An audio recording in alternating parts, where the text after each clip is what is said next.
Hello everyone. So welcome to day 26, very important chapter for the GS as well as important for political science. Every year there will be one question that will be asked from this theme, okay, and very important even for your interview, very important for your prelims also, fine. So this is something that you cannot miss out, and it is also very important application that is there with respect to essay. Okay. So, let us see day 26, federalism. So, firstly we will have to understand what is the concept of federalism, what has been India's unique approach, have we adopted the US model, have we adopted the Canadian model, what features are there with respect to Indian federation, okay. The constitutional design, what are the features, models of federalism across the world, federation, confederation, okay. Evolution with respect to federalism, okay, in Indian context, how it has been there, we will analyze in the terms of relations between the center and state and the working of various parties, coordination to that extent. Then constitutional framework, yes, competitive federalism as a theme which has emerged, cooperative federalism, how Indian federalism has accommodated societal diversity, linguistic reorganization, okay, of the states. Then what are the institutions of federalism, how interstate disputes in India, okay, what are the challenges it creates for federal model, how they can be resolved, what are the mechanisms in this regard, border disputes, water disputes. Then the challenge of regionalism, okay. So what is regionalism, how region in politics is very different than region in other spheres of life, in the sense, in the terms of geography and other disciplinary ideas, how we look at regions, whether the regionalism aspiration is positive or negative, how it becomes challenging also in this sense, how it also shows the accommodation of diversity, impact of regionalism in India, what has it led to, what is the link between federalism and regionalism, what are the views of various scholars, then reorganization of states and accommodation of diversity, how we have done, linguistic reorganization, then the analysis of new state formation that has happened, Uttarakhand, Jharkhand, case studies, okay, Chhattisgarh, right, small state Telangana, then small state versus large states debate, which is better, what are the scholars saying about these things, on what lines small states should be created, okay. Then conclusion, and yes, we accommodated all the questions. So you have to study all these things and establish linkages between them. So interstate disputes, regionalism, all are embedded within federalism, how they enhance the richness of India's federal model, how societal challenges and societal diversity pose challenges, how we have accommodated this, and this has enhanced. The practice of federalism is more important than the principle, and for that India is a very key example, okay. So broad understanding if it is there, then I don't think there will be any challenges. Question can be asked in whichever format, you will hit the demand of the question, okay. Now, so let's see, does the functioning of federalism in India tend to make it appear as unitary in practice? So this is a UPSC question only. So question is asking, does functioning of federalism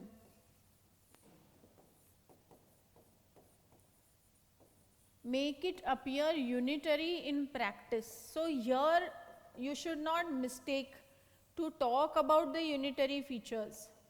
Here, to what extent,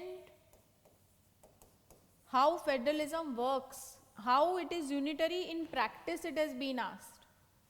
So we have to show first India's unique model, first talk about federalism, sharing of sovereign power between the center and its various units, okay. So shared power, fine. Then we talk about India's model. We are a holding together model. USA is a coming together model. Okay.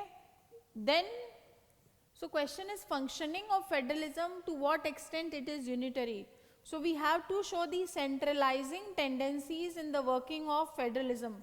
This is the demand of the question. What are the centralizing tendencies? अब इसमें constitutional unitary features की बात नहीं है. Constitutional unitary features is not demand of the question. We know what are the unitary features of the Indian Constitution. Question is asking federalism in practice, what are the, does it show that it is unitary in nature, it has centralizing tendencies.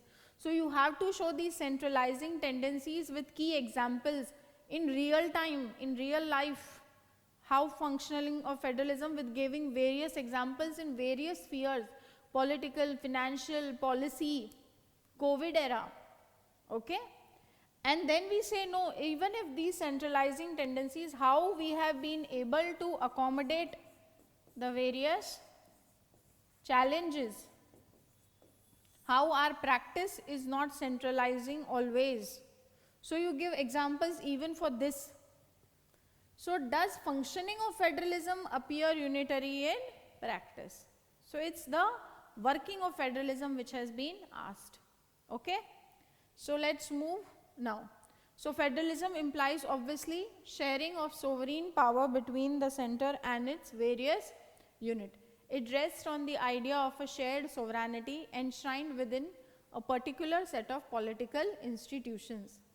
So we know that the constitution doesn't use the word federal or federalism, and it is departure from the conventional models of federalism, okay. So like USA, Switzerland, even if it is regarded as a model in its own right, we are different. We have adopted the practices which are very much suited to our own interest. So India is a holding together federation, unlike coming together like USA. Then Ambedkar pointed, gives scholarly views, that difference between the tight mold of other federal system and the flexibility which is there in India's will enable it to be both federal as well as what? Unity as per the requirements of time and circumstance. So our working is both, it is a good mix. This you point in features also. Then come to how this flexibility has enabled us to collaborate, maintain the unity and integrity of India. Then we talk about unitary tendencies in the working of federalism in practice. So first, with respect to institutional developments. So what institutional developments? So right from planning commission, now all the powers pertaining to resource grants distribution, who is it? Ministry of Finance. So there is what? Centralizing tendency. Second, with respect to GST, 101st Amendment, Indian Constitution, because earlier the states could have done things, they could have increased the taxes as per their own requirements. Now everything will be in the purview of the working of the GST Council, okay. So the GST Council is that institutional development which creates a centralizing tendency. GST as a part of financial issue is a different thing, but the body that has been created, that has a centralizing, that's why coming within institutional developments. Then interstate council also, how many times it has met, give it with facts, alright, convened only once. Then political centralized, so we talk about the institutional centralization, political centralization, how it has been done by usage of the office of the governor, okay. So give all the instances of the office of governor has been misused. Then governor's rule also is being imposed in 2018. This also shows political centralization, okay. And governor's role in the formation of states like Goa, Manipur, Maharashtra, these has raised the question of how ruling party in the center will be utilizing, okay. Then financial tensions also show centralizing tendencies. So terms of reference of whom? Finance Commission have also been changed to such that southern states are very much raising this as a problem to them. Okay? So terms of reference of 15th Finance Commission intended to use demographic criterion in such a way that southern states deem it unfair, given the efforts that they have taken with respect to birth rate reduction. State have also shown respect regarding union government's intervention in the state administration by directly monitoring with schemes, centrally sponsored schemes. So we spoke of financial tensions, terms of reference of Finance Commission and working of the schemes. Then policy centralization, which means certain measures which had a centralizing effect on the federalism, and that is what? So we can see demonetization, Article 370 abrogation, changing the political status of Kashmir, this also had a centralizing effect. Also Citizenship Amendment Act, now obviously that got withdrawn, but it is a separate matter, fine. Then with respect to federal governance during COVID, so earlier first phase of the COVID we see centralizing tendencies. Even health is a state subject. Over a period of time, then the state governments got power, and then they proved it that they are the best units when it comes to managing challenges like this. So it was early phase of COVID. Who had all the powers? Who assumed all the powers? It was the center. Okay. So with instance, states turn to Epidemic Diseases Act for regulation. Constitution gives primary responsibility to whom? To the state governments. However, center assumed the key role. Okay. Second wave, then the burden shifted. So then we say, even if there are centralizing tendencies of federalism, we also see the practice which has strengthened the resilience of Indian federalism. Practices are there which also are what? Giving more power to the state. So Rashiduddin Khan says what? That the principle of practicing federalism might be about distribution of powers between center and states, but spirit and essence is eventually decentralizing tendencies and pluralism embedded in India. So you talk of both sides. Okay. So thus in 6 decades of working, Indian federalism has showed enough resilience to the accommodation of various pressures in the political, economic, societal sphere. So you talk of both aspects. Is this understood? So we have clearly mentioned where the centralizing tendencies are there in the working of federalism in India. You have to give key examples. Contemporary linkages are very important. अब तुम यहाँ पे issues जो already have been conventionally there, if you just keep writing those issues in center-state relation, that is not federalism in practice. Is this understood? Okay. Now, question number 2. What is asymmetric federalism? Elaborate the significance of asymmetric federalism in India and provisions in the Indian Constitution. So what have they asked? Meaning of asymmetric federalism and significance of this with respect to India. Okay. So first here in this question, asymmetric federalism. So what is the asymmetry? So one is symmetry and other is asymmetry. Why asymmetry? Because of the diversity that is there. We have to have recognition of this diversity. So the relation between the state and its unit is not in symmetry always, like the center and states. Symmetry, all states. Asymmetry can be seen. Article 370 was there earlier. 371, Union territory and its creation. 6th schedule. All this shows asymmetry with respect to the nature of diversity. Okay. So we are a very unique model. So first talk about federalism in India, how it is unique. Federalism in India is unique and not like the conventional model. Okay. Then we are the holding together model. Talk about that. We have to show our uniqueness. Okay. Fine. Then,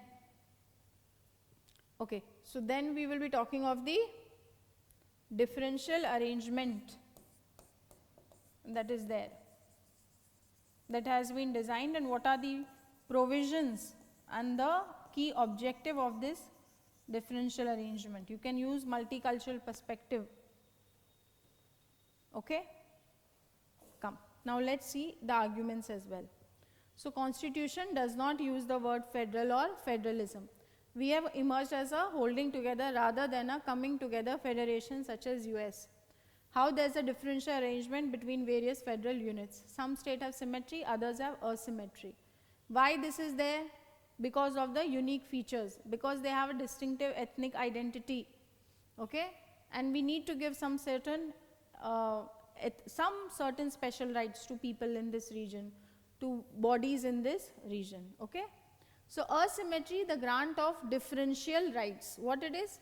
The grant of differential rights in various spheres, okay, to certain federal subunits, and the recognition imparted to various distinct and territorially concentrated ethnic or national groups.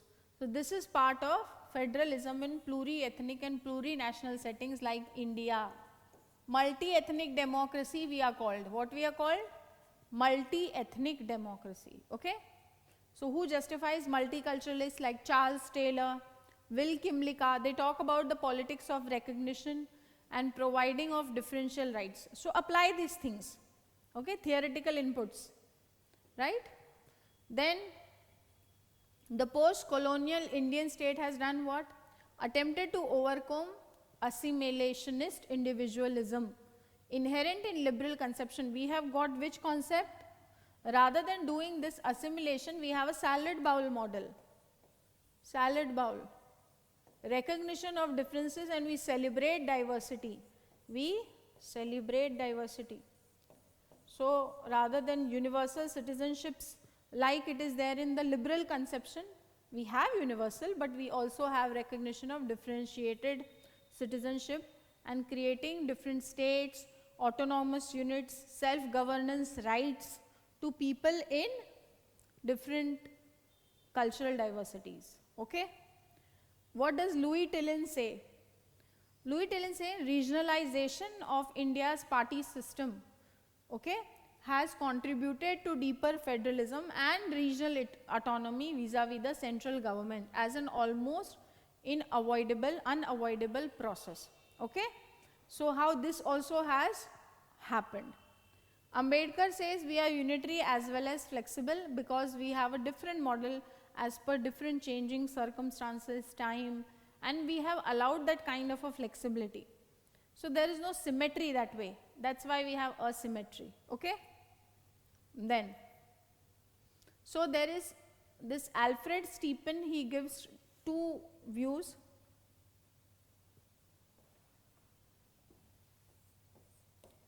Alfred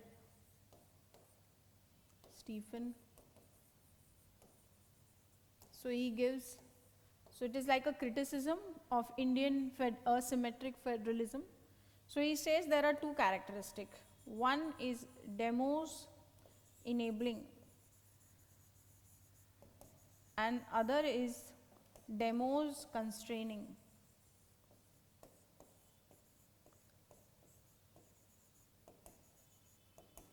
Okay.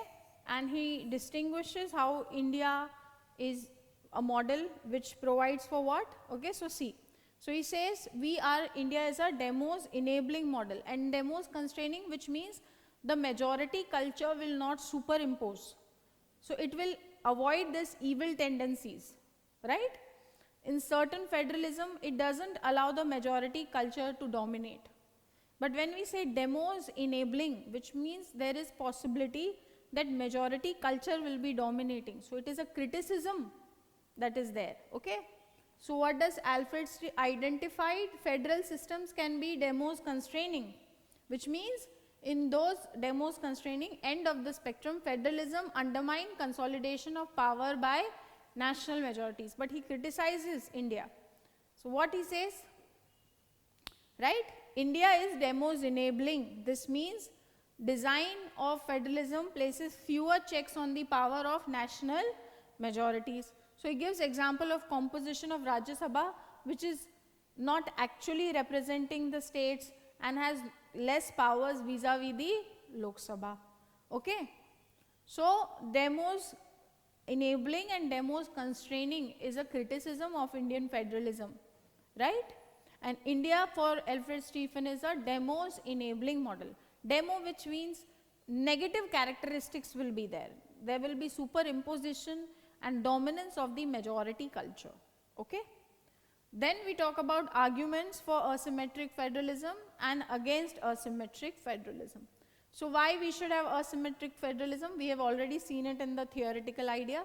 So let's talk of the points. First is there are various socio-cultural practices which need to be recognized. We have to even give stronger autonomy. Positive discrimination to mitigate inter and intrastate inequalities. Principal distance of state in the cultural practices, to what extent it should intervene, to what extent it should maintain this neutrality. Okay.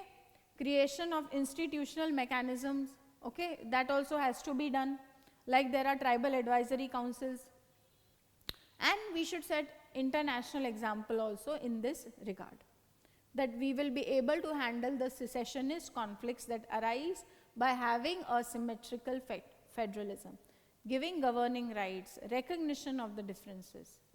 Then with respect to against, so what to say, it can lead to more ghettoization, it can challenge the unity and integrity of the state. Okay.